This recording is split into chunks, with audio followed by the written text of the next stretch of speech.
नमस्कार, मैं गौरी वर्मा। देख रहे हैं आप सी न्यूज़ भारत। वक्त हो चुका है न्यूज़ बुलेटिन का। बुलेटिन में बात करेंगे इटावा की यहाँ 8 साल के बच्चे की लाश मिलने से क्षेत्र में मचा हड़कंप। आगे बात होगी महाराजगंज की, जहां विश्रामपुर में आग लग जाने से कई मकान जले। बताएंगे कैसे प्रतापगढ़ में प्रेस क्लब इकाई पट्टी का चुनाव संपन्न हुआ। तमाम खबरों पर होगी विस्तार से चर्चा। खबर इटावा से, जहां जसवंत नगर थाना क्षेत्र के अंतर्गत लगने वाले गांव सिरसा की मड़ैया की घटना है, जहां 14 तारीख से लापता 8 साल के बच्चे की लाश मिलने से क्षेत्र में सनसनी फैल गई। वहीं पुलिस जांच पड़ताल में जुटी हुई है। हालांकि बच्चे के पिता ने गुमशुदगी की रिपोर्ट दर्ज करवाई थी। देखिए, दिनांक 14/4/2024 को एक बच्चा जो है 8 साल का बच्चा जसवंत नगर थाना के सिरसा की मड़ैया में गुम हो गया था। प्रातः 9-10 बजे के आसपास अपने खेत में गया था और उस आधार पर जो है थाना जसवंत में तत्काल 363 IPC का मुकदमा दर्ज कर लिया गया था। उसकी तफ्तीश लगी थी, टीमें लगी हुई थी हमारी सर्विलांस से लेकर के थानाध्यक्ष जसवंत नगर तथा SOG प्रभारी, सर्विलांस प्रभारी के साथ साथ CO जसवंत नगर भी लगे थे। पूरी टीम लगी हुई थी इसमें और टीम ने बराबर प्रयास करते रहे और SDRF की टीम भी बुलाई गई थी, क्योंकि जमुना नदी बिल्कुल एकदम से 50 मीटर दूर है केवल गांव से और जमुना नदी के किनारे ये गांव है। तो इसमें आज उनकी डेड बॉडी बच्चे की मिली है और एक गड्ढे में जो बिल्कुल जो जमुना नदी का राइवाइंस है उसके जंगलों में मिली है। और उसके आधार पर ऐसा प्रतीत हो रहा है कि किसी व्यक्ति द्वारा उनको उस बच्चे को मार करके वहाँ डंप कर दिया गया है। इसमें घर वालों के द्वारा जो है एक तहरीर और दी गई है, जिसमें जो है एक रिश्तेदार जो उस गांव में आया हुआ था, आगरा जनपद का निवासी था, वो उस पर उन्हें शक जाहिर किया है। उसको जो है पुलिस कस्टडी में लेकर के पूछताछ कर रही है। शीघ्र ही पूरे मामले का पर्दाफाश हम कर देंगे और निश्चित तौर से इसमें जो है कठोरतम कार्रवाई पुलिस द्वारा अमल में लाई जाएगी। देखिए, दिनांक 14/4/2024 को एक बच्चा जो है 8 साल का बच्चा जसवंत नगर थाना के सिरसा की मड़ैया में गुम हो गया था। प्रातः 9-10 बजे के आसपास अपने खेत में गया था और उस आधार पर जो है थाना जसवंत में तत्काल 363 IPC का मुकदमा दर्ज कर लिया गया था। उसकी तफ्तीश लगी थी, टीमें लगी हुई थी हमारी सर्विलांस से लेकर के थानाध्यक्ष जसवंत नगर तथा SOG प्रभारी, सर्विलांस प्रभारी के साथ साथ CO जसवंत नगर भी लगे थे। पूरी टीम लगी हुई थी इसमें और टीम ने बराबर प्रयास करते रहे और SDRF की टीम भी बुलाई गई थी, क्योंकि जमुना नदी बिल्कुल एकदम से 50 मीटर दूर है केवल गांव से और जमुना नदी के किनारे ये गांव है। तो इसमें आज उनकी डेड बॉडी बच्चे की मिली है और एक गड्ढे में जो बिल्कुल जो जमुना नदी का राइवाइंस है उसके जंगलों में मिली है। और उसके आधार पर ऐसा प्रतीत हो रहा है कि किसी व्यक्ति द्वारा उनको उस बच्चे को मार करके वहाँ डंप कर दिया गया है। इसमें घर वालों के द्वारा जो है एक तहरीर और दी गई है, जिसमें जो है एक रिश्तेदार जो उस गांव में आया हुआ था, आगरा जनपद का निवासी था, वो उस पर उन्हें शक जाहिर किया है। उसको जो है पुलिस कस्टडी में लेकर के पूछताछ कर रही है। शीघ्र ही पूरे मामले का पर्दाफाश हम कर देंगे और निश्चित तौर से इसमें जो है कठोरतम कार्रवाई पुलिस द्वारा अमल में लाई जाएगी। इटावा से सी न्यूज़ संवाददाता देवेंद्र सिंह की रिपोर्ट।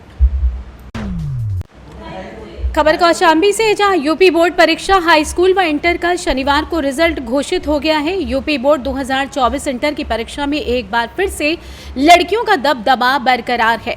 यूपी के टॉप 10 में कौशाम्बी जिले के रियाज इंटर कॉलेज की छात्रा सलोनी सिंह 96.20% व धर्मा देवी कॉलेज की छात्रा श्वेता राजपूत ने 96.20% यूपी में 9वां स्थान व जिले में द्वितीय स्थान प्राप्त कर जिले का नाम रोशन किया है। तो वहीं हाई स्कूल परीक्षा में धर्मा देवी की छात्रा प्रियांशी मौर्य ने 97.17% नंबर लाकर कौशाम्बी जिले में प्रथम व यूपी में 8वां स्थान प्राप्त किया है। साथ ही जिले में हाई स्कूल टॉप 10 सूची में विद्यालय के 12 छात्र छात्राएं और इंटर जिले के टॉप 10 सूची में 8 छात्र छात्राएं जगह बनाने में कामयाब रहे और विद्यालय का गौरव बढ़ाया है।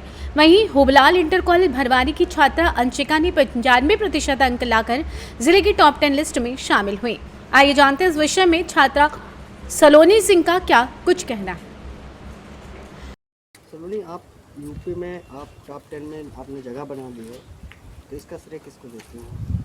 इसका श्रेय तो मैं सबसे पहले अपने टीचरों को देना चाहूँगी और उसके बाद अपने घर वालों को, जिन्होंने मुझे इस काबिल बनाया और आज मैं इस पोजीशन पे हूँ। कितना मेहनत किया आपने, कितने घंटे पढ़ाई करती थी? ज़रूरी नहीं कि आप बहुत ज़्यादा पढ़ते हैं तभी आप आएंगे।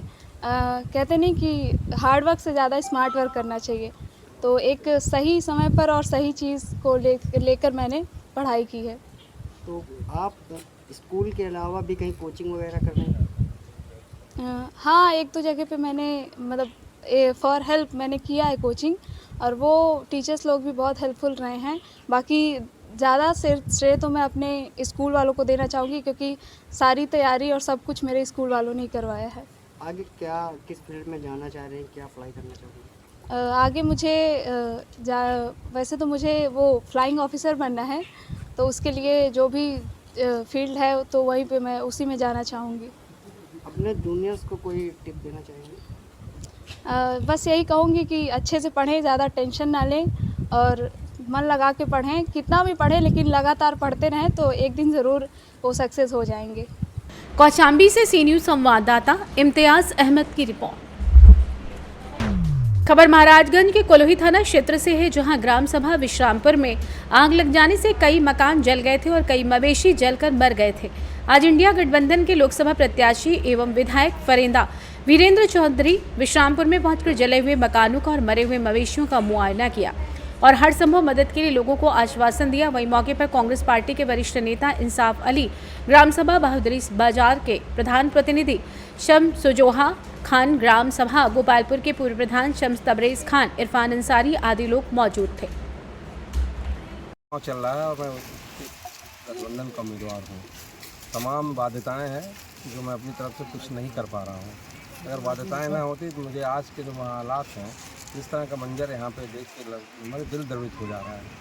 फिर भी मैं अपनी तरफ से प्रयास कर रहा हूँ ज़्यादा से ज़्यादा उन लोगों को सहायता उपलब्ध हो जाए। शासन से जो जितना मैक्सिमम हो सकता है वो उपलब्ध कराऊँगा। अपनी तरफ से मेरी मजबूरियाँ चुनाव की है, जो आचार संहिता लगी हुई है, मैं कुछ नहीं कह पा रहा हूँ। ये मेरी मजबूरी है चुनाव का प्रत्याशी होने के नाते। यहाँ रोज़मर्रा की भी सामान जल गई है तो सब लोग परेशान हैं यहाँ पे। उसके लिए व्यवस्था करवाया हूँ मैं। अनाज के लिए मैंने बोला है सप्लाई इंस्पेक्टर से भी, कोटेदार को, उनको चावल दाल ये चीज़ें जो है तत्काल उपलब्ध हो जाएंगी। महाराजगंज से सी न्यूज़ संवाददाता महमूद आलम की रिपोर्ट। खबर मोतिहारी से, जहां शिवहर लोकसभा क्षेत्र से महागठबंधन की उम्मीदवार रितु जायसवाल को जीत दिलाने का लिया गया संकल्प।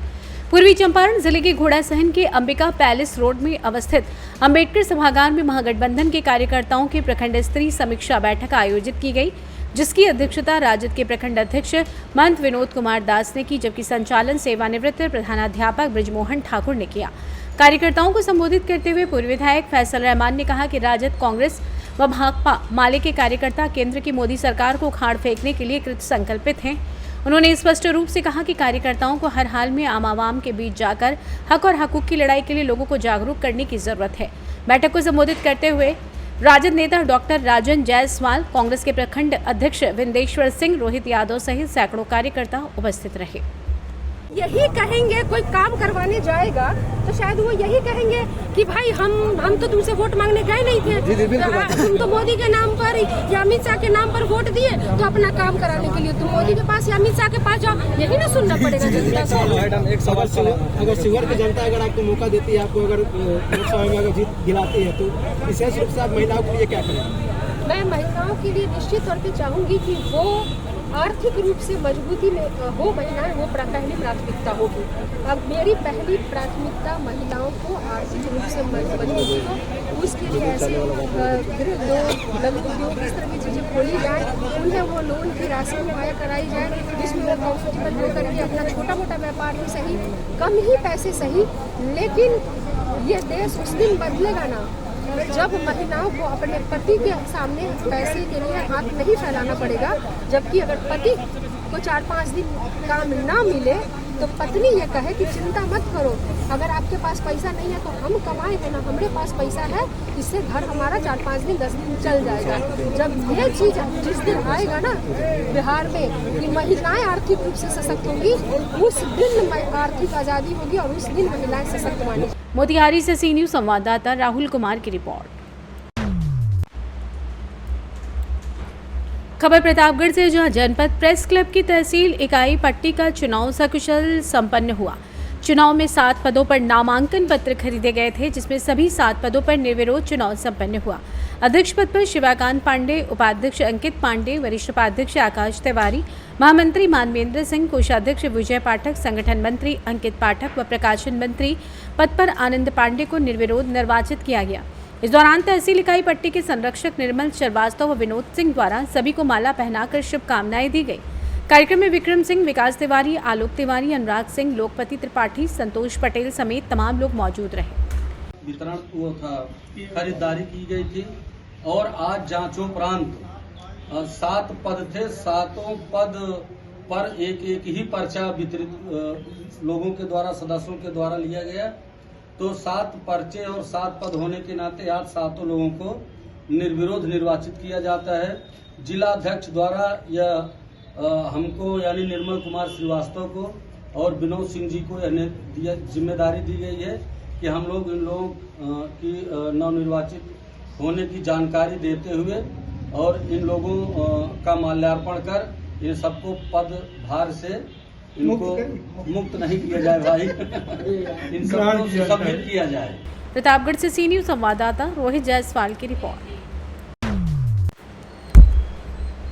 खबर छतरपुर से, जहां आज ग्राम बाजना के थाना परिसर में थाना प्रभारी बाजना राजेश सिंह सिकवाड़ ने समस्त आंगनबाड़ी कार्यकर्ताओं एवं सहायिकाओं और स्कूल के वृत्त एवं चौकीदारों को 26 अप्रैल को होने वाले लोकसभा चुनाव का प्रशिक्षण दिया एवं आंगनबाड़ी बहनों से कहा कि आप लोग अपनी ड्यूटी समय पर निभाएं एवं अगर कोई भी परेशानी हो तो हमें तत्काल फोन लगाकर अवगत कराएं। हम 24 घंटे आप लोगों के साथ हैं। बहनों से ये भी कहा कि जब भी आपके बच्चे घर से बाइक लेकर निकलें तो उन्हें हैंड बेल्ट पहनने के लिए कहें। प्रशिक्षण में आंगनबाड़ी कार्यकर्ताएं एवं सहायिकाएं, स्कूल के भृत पुलिस स्टाफ बाजना मौजूद रहे। बाजना से सी न्यूज़ संवाददाता कुलदीप सक्सेना की रिपोर्ट।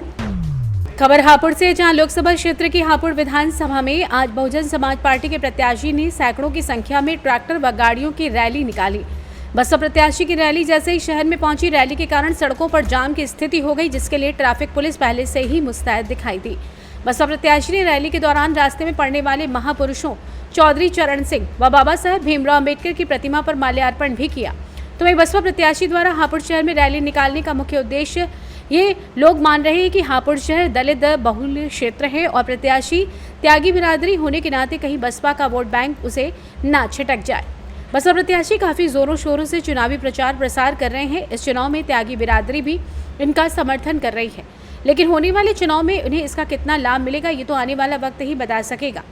बसपा प्रत्याशी देवव्रत त्यागी ने बताया कि हम 6 लाख वोटों से जीत रहे हैं। देवव्रत त्यागी का जगह स्वागत भी किया गया। आइए जानते हैं इस विषय में बीएसपी सांसद प्रत्याशी देवव्रत त्यागी का क्या कुछ कहना था। जनता का सबसे पहले मेरे प्यार देखो, जनता का प्यार देखिए कितना ज्यादा प्यार है। सारे किसान, मजदूर, व्यापारी, हर वर्ग का लोग हमारे साथ है। बहुत प्यार मिल रहा है और जहाँ तक जनता के लिए मेरा संदेश है, प्यार से रहे, प्यार दो, प्यार लो। हम नफरत की दीवार नहीं खड़ी कर रहे, हम मोहब्बत बांटने के लिए आए, मोहब्बत बांटेंगे। धनपाल जी बसपा के प्रत्याशी कैंडिडेट बसपा में वो आपके साथ ही दिखते हैं, इसके क्या कहना है? उसका उनकी तबीयत थोड़ी नासाज है, उनकी तबीयत नासाज है, वो राजगाड़ी से बाहर गए हैं। अगर होते तो सबसे पहले मुझसे आगे खड़े मिलते हैं। जब आदमी की तबीयत खराब हो तो बिस्तर से निकलता, आप पार्टी कार्यालय नहीं गए, बात कर रहे हैं। अच्छा, लगभग आप कितनी वोटों से जीत मान रहे हैं? कम से कम 6 लाख से, कम से कम 6 लाख से।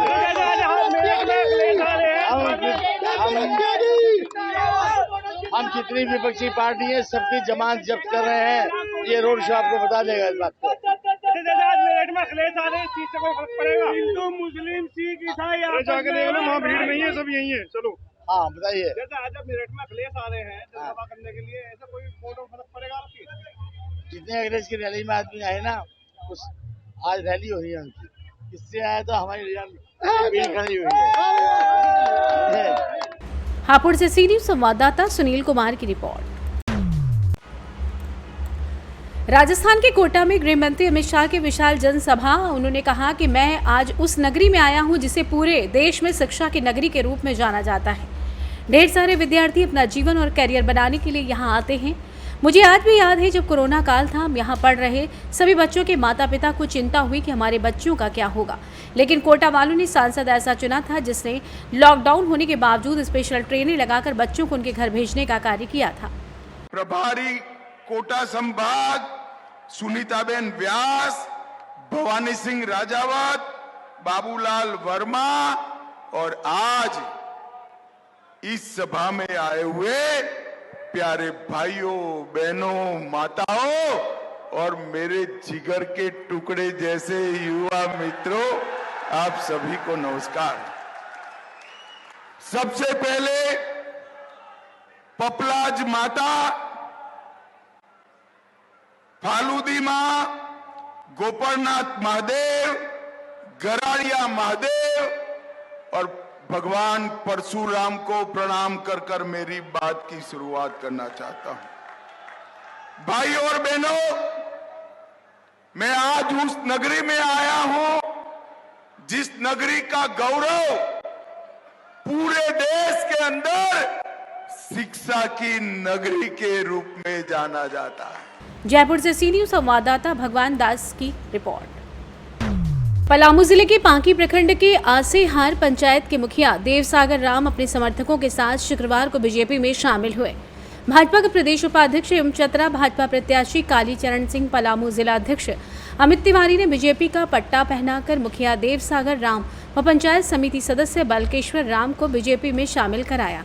मुखिया के साथ उनके दर्जनों समर्थकों एवं अल्पसंख्यकों के कई साथियों ने भाजपा में शामिल हुए। वहीं जिला अध्यक्ष अमित तिवारी ने सभी को बीजेपी का पटका पहनाकर पार्टी में शामिल होने पर उन्हें स्वागत किया। वहीं भाजपा में शामिल होने के बाद मुखिया देवसागर राम ने कहा कि देश में भाजपा की लहर है।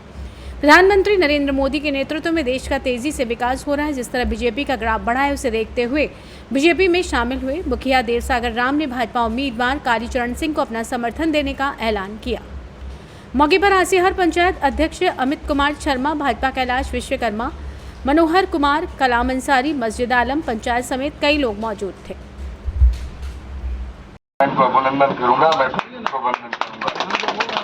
आसेहर पंचायत के तीसरी बार चुनाव जीतने वाले मुखिया हमारे आदरणीय देवसागर राम जी आज हमारे पार्टी में मेरे घर आए हैं। मैं स्वागत करता हूँ, अभिनंदन करता हूँ।